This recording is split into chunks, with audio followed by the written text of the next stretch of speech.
Buenas tardes a todos, también a nuestros amigos que nos siguen por internet. Hoy vamos a dedicar la clase a charlar sobre nuestra Santísima Madre, la Virgen María, en la que vamos a ver algunos temas como María en el Concilio Vaticano II, los dogmas marianos, María humilde y María coronada en el cielo como Reina y Señora. Empezamos por María en el Concilio Vaticano II. La Iglesia, cuando se ha encontrado con problemas relativos a la fe o costumbres, convocaba un concilio y, asistida por el Espíritu Santo, aclaraba, definía o solucionaba los problemas. Ya en el libro de los Hechos de los Apóstoles 15-28 nos dicen que envían a Antioquía a Judas y Silas y comentan: hemos decidido, el Espíritu Santo y nosotros. Pues mirad, en tiempo de los apóstoles, como vemos en el libro de los Hechos 15-6, hubo un primer concilio en Jerusalén, donde se despejó dudas sobre la necesidad de la circuncisión.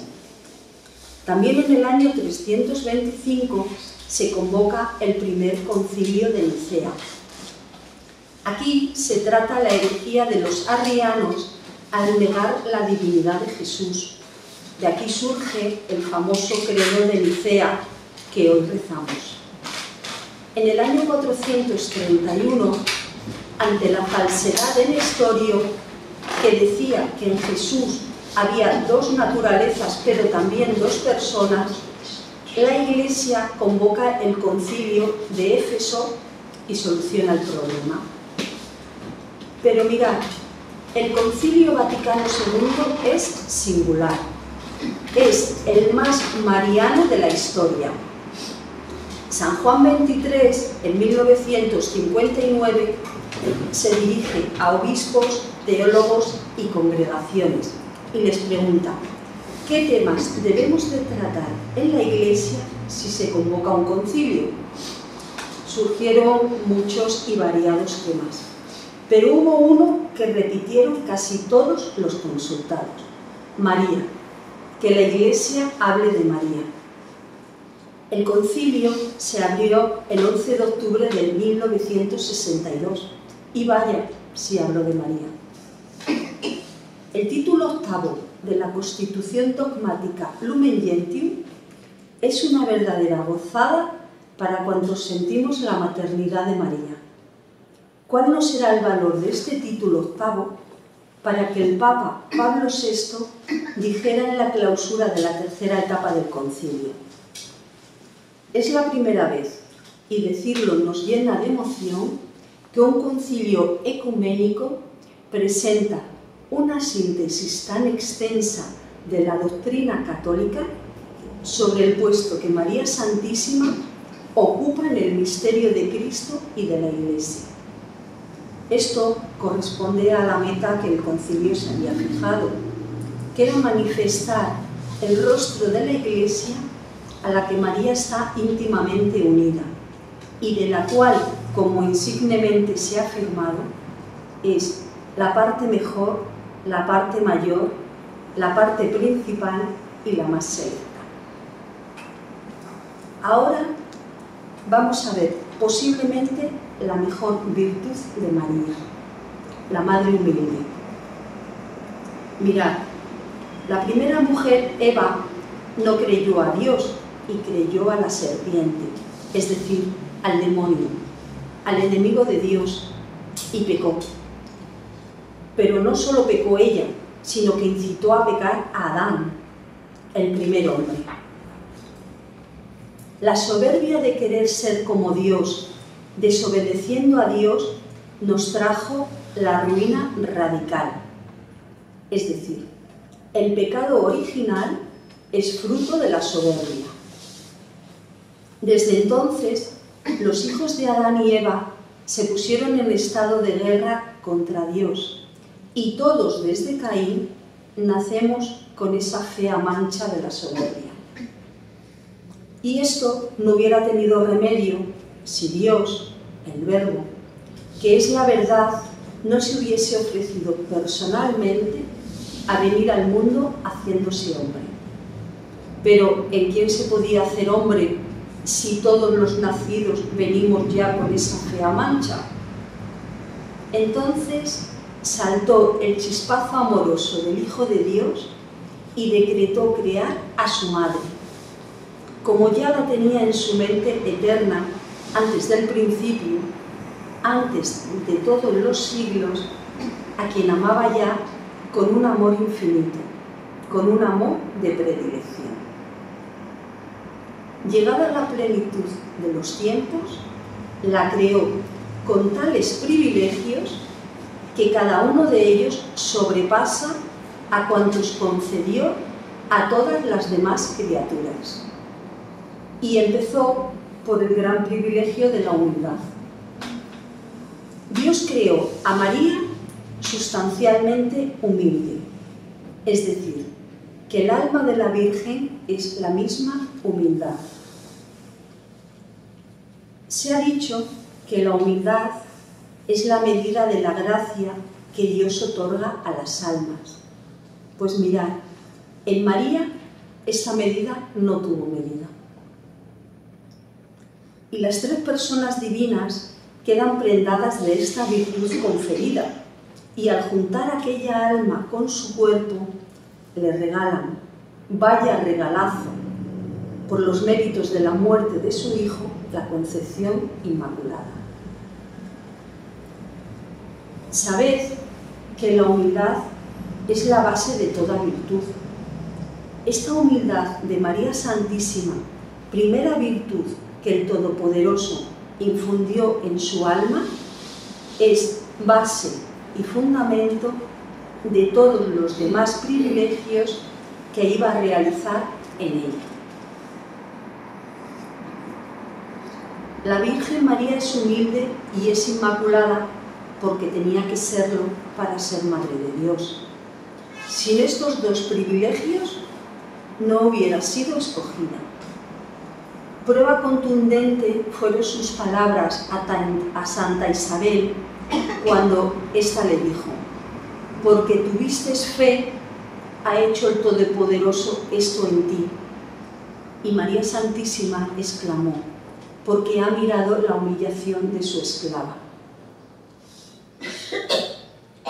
Y María, llena del Espíritu Santo, respondió de esta forma, sabiendo que todo lo bueno que había en ella era un don gratuito de Dios. Y esto es verdadera humildad. María es la debilidad de Dios porque es radicalmente humilde. Y la humildad es la virtud que más roba el corazón de Dios. Y tengamos bien presente que el alma humilde que busque a Dios por medio de la Virgen encontrará en ella siempre a Dios, que le abrazará como hijo querido, aunque haya sido el más grande de los pecadores. Vamos a ver algunos testimonios de santos.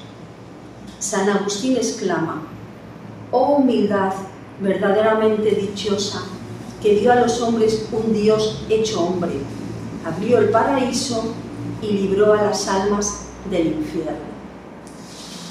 San Bernardo se pregunta: ¿qué humildad es esta que tomada para ser madre de Dios se da el nombre de esclava? Que en medio de tanto honor se siente esclava del Señor. San Pablo, ponderando la caridad, dice que en ella no hay jactancia y no se hincha. Esto es, que la caridad no puede existir sin humildad. Y San Bernardo dice: la humildad es una virtud tan fundamental que sin ella todas las otras virtudes se destruyen. Mirad, no hay edificios sin cimientos, ni árboles sin raíces. Y cuanto más elevados sean, más profundos han de ser sus cimientos y más hondas sus raíces. La humildad es el cimiento de la santidad. Nadie se extrañe de que Dios haya creado a su Santísima Madre radicalmente humilde. Sin esta virtud de la humildad, las demás no son verdaderas virtudes. La misma caridad, reina de las virtudes, se fundamenta en la humildad. Veamos algo sobre los valores del espíritu. En la jerarquía de valores, lo que para Dios prima son los valores del espíritu, los valores sobrenaturales, y a María la enriqueció más que a todos los bienaventurados juntos, porque así convenía a la dignidad de Madre de Dios. También le dio valores naturales como a ninguna otra criatura. María es el prototipo de toda belleza y de la hermosura más excelente y graciosa y grandiosa que se pueda concebir. Con razón exclamaba San Dionisio Areopagita cuando la vio por primera vez y dijo: he tenido que hacer un esfuerzo para acordarme que no hay más que un solo Dios. Tal era su fascinadora belleza. En el orden natural, en el sobrenatural y en el pretenatural, María estaba plena de gracia, porque el Verbo de Dios la creó a su gusto para ser madre suya y de todos los que por él se han de salvar. Bueno, pues ahora vamos a ver algo sobre los dogmas marianos. Hasta ahora la Iglesia ha declarado 4 verdades sobre María en forma dogmática, que son María Madre de Dios, María siempre Virgen, María Inmaculada y María Asunta a los cielos. Empezamos por María Madre de Dios, que es el principal de todos. María es una mujer israelita que fue excepcionalmente concebida de forma virginal. Es la filigrana de Dios en su Iglesia. Es, según nos dice San Maximiliano Kolbe, el molde donde el Espíritu Santo forma a Jesucristo. Mirad, Dios no tuvo jamás principio. Él existió siempre y, sin embargo, la Iglesia Católica llama a Nuestra Señora Santa María, Madre de Dios. Y es que toda la grandeza de esta mujer comienza con su predestinación a la maternidad divina. Dios había determinado desde el principio de los tiempos que se haría hombre, verdadero hombre, de una raza determinada, en un país determinado. Iba a quedar perfectamente incorporado al género humano. Iba a ser hermano de sangre de todos los hombres. Iba a ser el Hijo del Hombre. Y para ello era indispensable que naciera de una mujer. Por eso, desde el fondo de la eternidad, Dios pensó y amó entrañablemente a esa mujer, a María. María es la elegida de Dios desde toda la eternidad para ser la madre virginal del hombre Dios. Y por ello, María es ensalzada por gracia de Dios después de su Hijo y por encima de todas las criaturas celestiales y de todos los hombres. Mirad, si la santidad y la pureza misma, que es Jesucristo, habían de tomar en María cuerpo mortal, era evidentemente indispensable que María estuviera limpia de toda contaminación con el mal. Era imprescindible para poder albergar el cuerpo de Cristo. Esta es María, la Madre de Cristo, la única madre cuya existencia fue siempre y exclusivamente para su Hijo, porque Cristo, su Hijo, es Dios.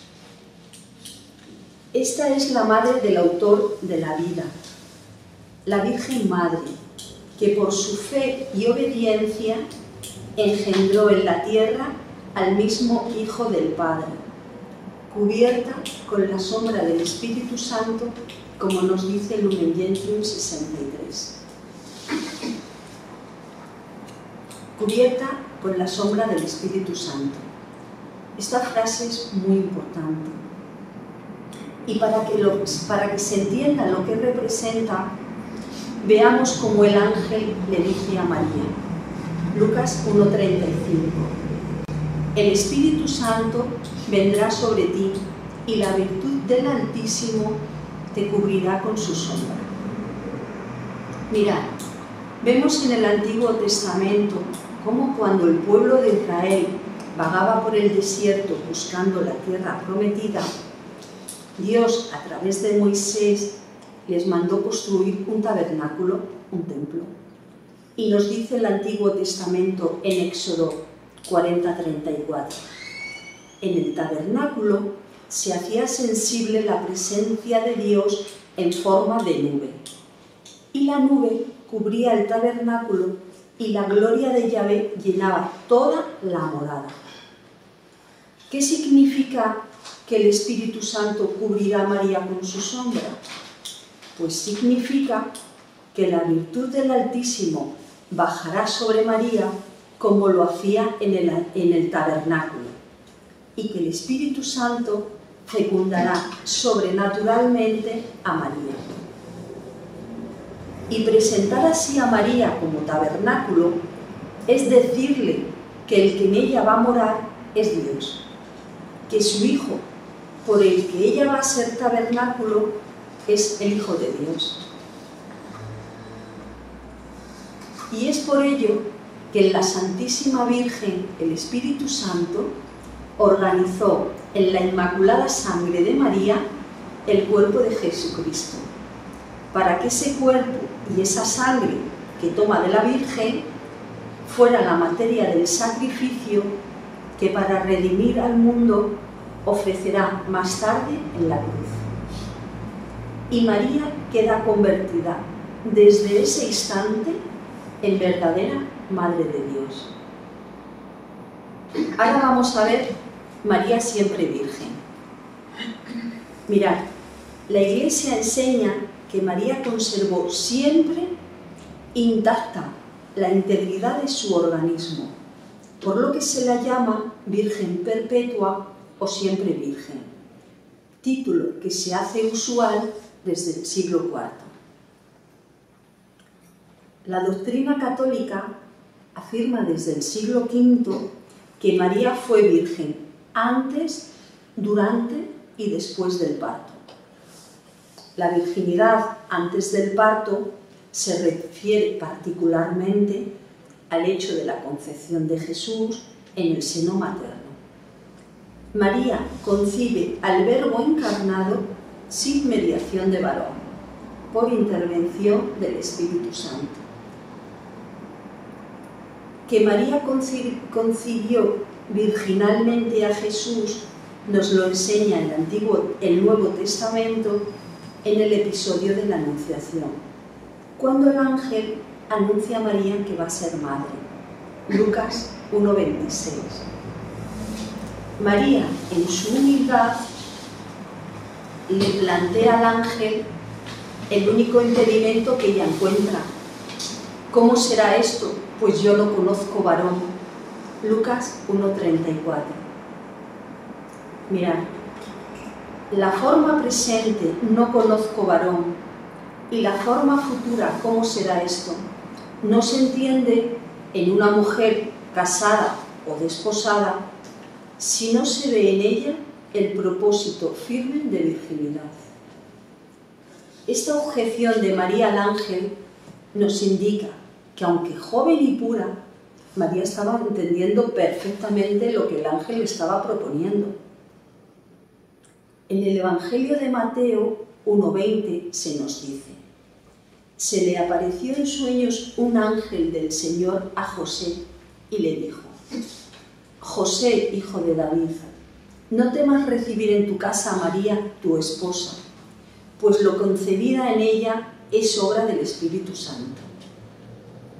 Mateo 1:23 nos da una cita de Isaías 7:14, que dice: he aquí que una virgen concebirá y dará a luz un hijo y le pondrá por nombre Emmanuel, que significa Dios con nosotros.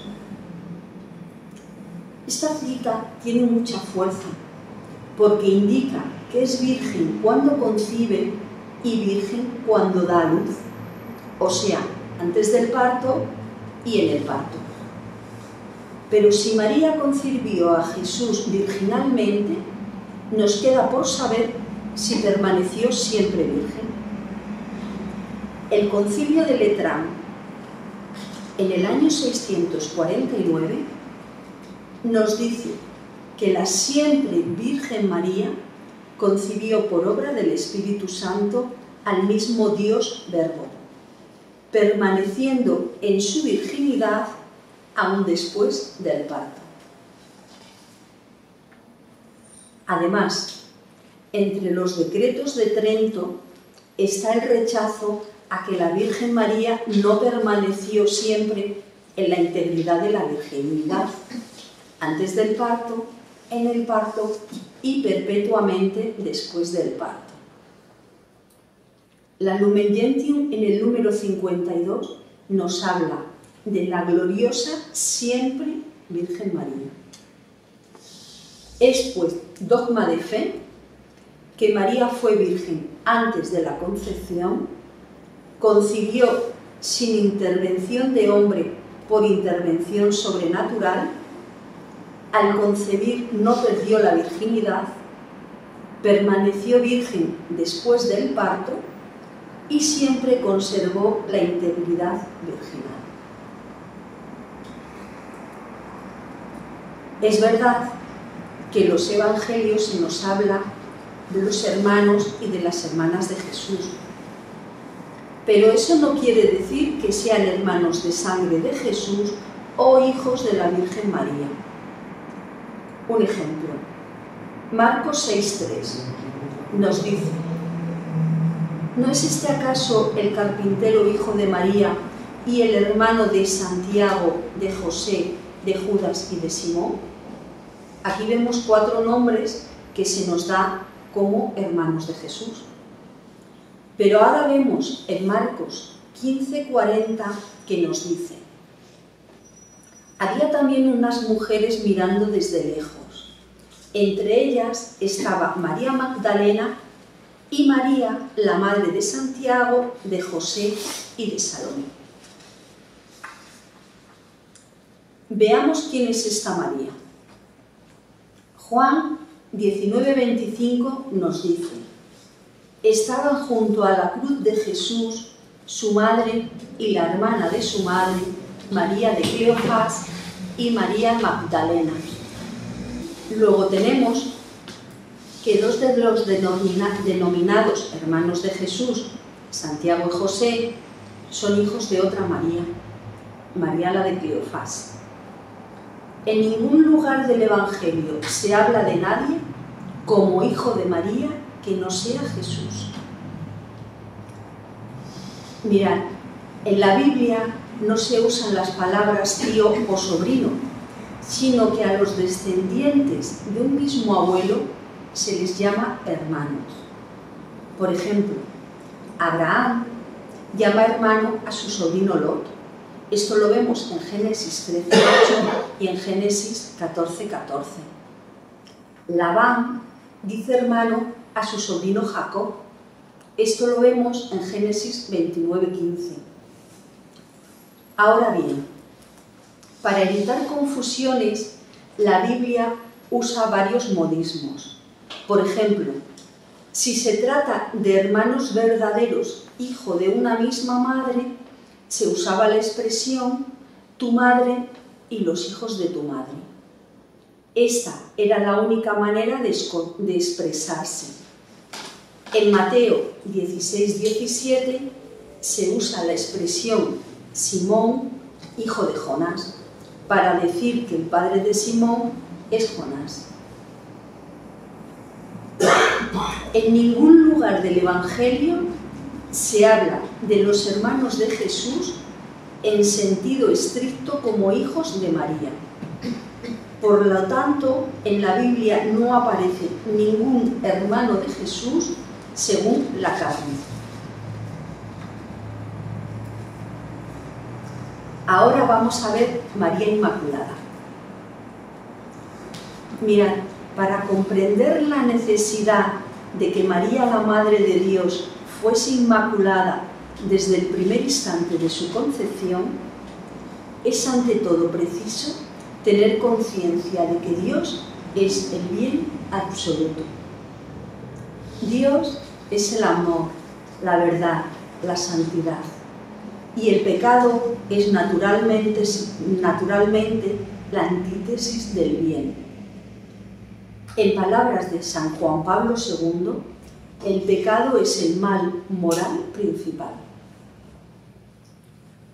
Con su encarnación, el Verbo Divino nos devolvió la gracia y nos perdonó nuestros pecados, pero ello requirió de su muerte ofrecida en sacrificio.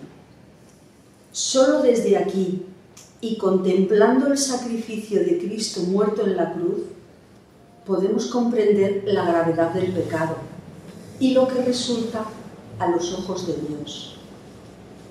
Mirad, qué misterio no será el pecado que necesitó tanto dolor para borrarlo. Si María iba a ser la madre del Dios hombre, Dios Padre le tenía que conceder pureza y santidad, y así lo hizo, en previsión de su futura paternidad divina. El privilegio que Dios concede a la Virgen María de ser concebida de forma inmaculada es, lógicamente, anterior en el tiempo a su maternidad. Pero la maternidad del Hijo de Dios es el origen para esta concepción inmaculada. La doctrina de la Iglesia sobre la concepción inmaculada de María se encuentra contenido de un modo implícito en la Biblia y de un modo explícito en la tradición. Sabemos que la tradición es la palabra revelada por Dios que no pasó a ser escrita en la Biblia, pero que sigue viva en la Iglesia. Vamos a hacer algunas reflexiones sobre los dos pasajes de la Sagrada Escritura que reflejan algo del pensamiento de Dios sobre este privilegio mariano. Hallamos ya en las primeras páginas de la Biblia, junto con la figura del futuro Redentor, la figura de la mujer privilegiada. Y nos dice: pondré perpetua enemistad entre ti y la mujer, y entre su linaje y su linaje. Él te pisará la cabeza mientras acechas tú su calcañar. Génesis 3:15. Este pasaje se llama protoevangelio. La palabra protoevangelio la usamos para referirnos a la mención preliminar del Evangelio, que consiste en la promesa de que vendría el ungido de Dios o el Mesías Salvador. Esta mujer, prevista por Dios en la aurora de la humanidad, es indudablemente María. Y mirad, si María no hubiese sido inmaculada y hubiese tenido algún pecado, no hubiera sido posible esa enemistad perpetua entre ella y Satanás. Pues el pecado es un acto de amistad con el demonio. Además, no sería ella la vencedora, sino la vencida. Pues quien triunfa en el pecado es el demonio, y el hombre sería el esclavo que quedaría derrotado. Pero vemos que la victoria es de la mujer y de su descendencia, y que esta descendencia es su Hijo Jesucristo. Nosotros, que somos hermanos de Cristo, somos descendencia de María, pues es nuestra madre. Según nos dice San Juan Pablo II, este momento decisivo de la historia de la salvación es precisamente la Inmaculada Concepción. Dios, en su amor eterno, eligió desde la eternidad a su Hijo para que éste llevara a cabo la redención de todo el género humano. ¿Y cómo la iba a realizar? Pues esta redención empieza a tomar forma en la encarnación, porque el Hijo de Dios debía hacerse hombre para nuestra salvación. Precisamente por eso el Padre Eterno eligió para él a su madre.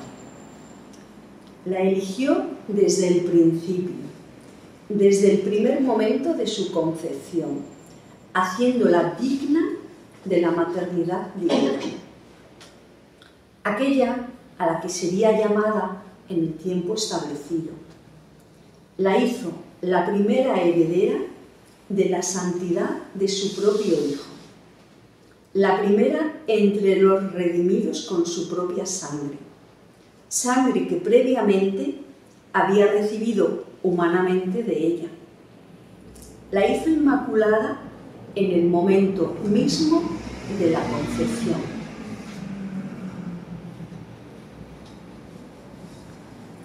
Ya en el Evangelio vemos como a la primera promesa de Dios en el paraíso y al anhelo que tenía el pueblo por la venida del Mesías Redentor, responde el cielo enviando Dios al arcángel Gabriel a la humilde habitación de María en Nazaret. Y él saluda con estas palabras: alégrate, llena de gracia, el Señor es contigo. Lucas 1:28. Alégrate, llena de gracia. No la llama por su nombre, la llama llena de gracia como nombre propio, que es el distintivo de la Madre de Dios. En ella hay, pues, plenitud de gracia, es decir, María posee todas las riquezas de gracias santificantes que permite a una criatura vivir en intimidad con Dios. Está, pues, llena de Dios, inmaculada para dar una carne sin mancha al Verbo. Llena de gracia significa ausencia absoluta de pecado, porque donde la gracia rebosa no hay sitio para el mal. Por eso la llena de gracia hubo de ser concebida sin pecado, con la naturaleza en toda su hermosura, en el purísimo esplendor de su salida de las manos omnipotentes de su Creador. Toda hermosa, sin mancha, llena de gracia, en el momento del saludo angélico, antes, siempre, en todo momento, porque desde la eternidad Dios la escogió así, la hizo así, concebida, engendrada, siempre pura, inmaculada, la llena de gracia. Ahora vamos a ver María asunta al cielo. El Catecismo de la Iglesia Católica, en su punto 966, expone esto de forma muy bella con estas palabras: la Santísima Virgen María, acabado el curso de su vida terrenal, fue elevada a la gloria del cielo en cuerpo y alma. La que fue Madre de Dios e inmaculada desde su concepción no podía sufrir la corrupción del sepulcro, reservada esta a los pecadores.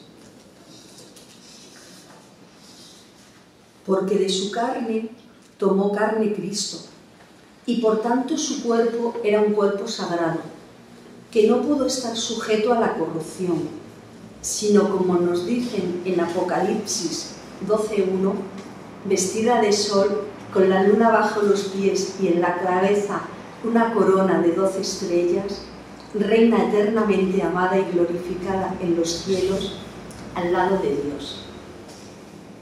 Mirad, la Iglesia no se entristece ni celebra exequias de la muerte de María, sino que se viste de gozo y se alegra por su muerte.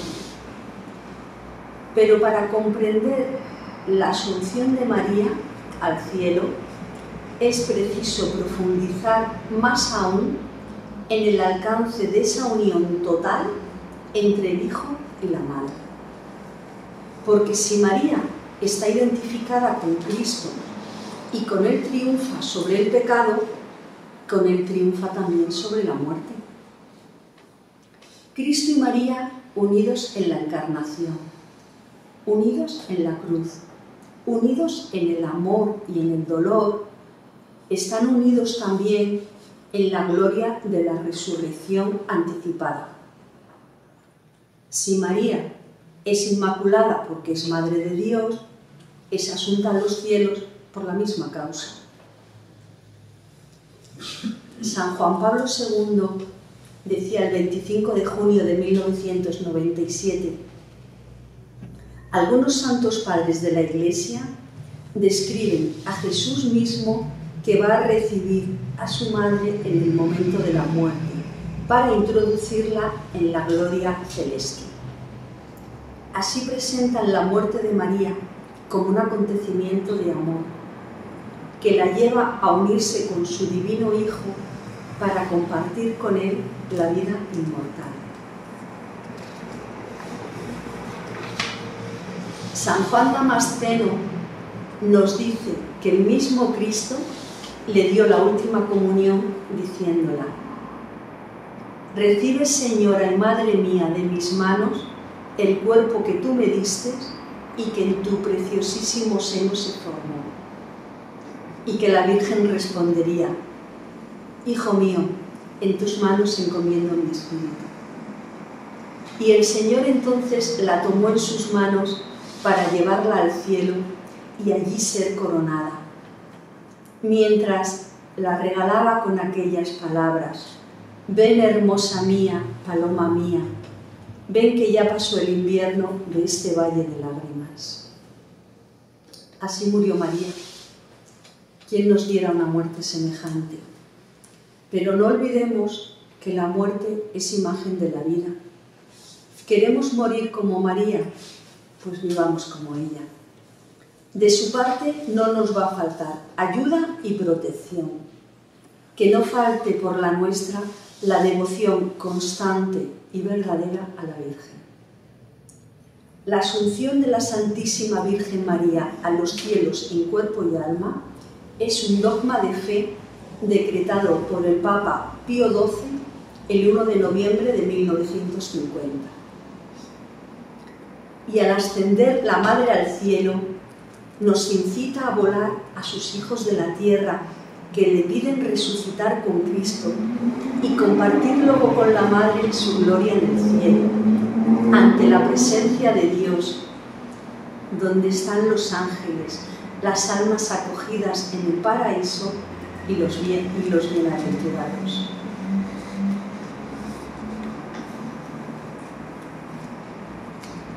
Ahora vamos a ver María coronada en el cielo como Reina y Señora. ¿Quién podrá conocer lo que allí pasaría en el cielo al entrar la Virgen? Pues no lo sabemos. Pero nos lo vamos a imaginar. Nos vamos a imaginar a todos los cortesanos del cielo correr a contemplar a la nueva reina. Y al verla tan hermosa se dirán: ¿quién es esta? Que llega majestuosa, no sostenida por manos de ángeles, sino apoyadas en el brazo del mismo Dios. Y otros responderán: es la Madre de nuestro Dios y de nuestro Rey, la Santa de los Santos, la pura, la inmaculada, la obra más hermosa de la creación, la que va a ser coronada como reina nuestra. Todo esto, con ser hermoso, no es más que la entrada, ya que la gran apoteosis se verificó cuando el Dios del cielo, saliendo a su encuentro, la invita a sentarse en el trono que para su dignidad de Madre de Dios le correspondía, y allí ser coronada como reina. La vemos avanzar de la mano de Dios, subir las gradas de su trono, sentarse en él y allí ser coronada. Ahora contemplemos la coronación de María. La Trinidad se complace plenamente en María. El Padre corona a su hija, el Hijo corona a su madre y el Espíritu Santo a su Santísima Esposa. Y así, coronada, recibe el homenaje de todos los habitantes del cielo. El Padre la ensalza como a su hija predilecta y María le adora. El Hijo abraza a su madre y María le corresponde con todo su cariño y sus ternuras. El Espíritu Santo se une inseparablemente con su purísima esposa y María le devuelve todo el amor de su corazón. Y todos los habitantes del cielo la aclaman como reina y señora. Nos dice San Juan Pablo II que el mejor camino para llegar a Jesús es María. Ella es el cumplimiento más exacto de la palabra de Dios. El que se humilla será ensalzado. Pidámosla con cariño, que aunque nosotros en muchas ocasiones nos olvidemos de ella, tu Madre no te olvides de nosotros. Amén. Amén.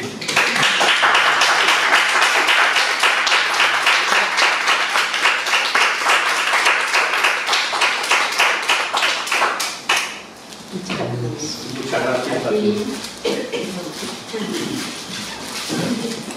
La oración.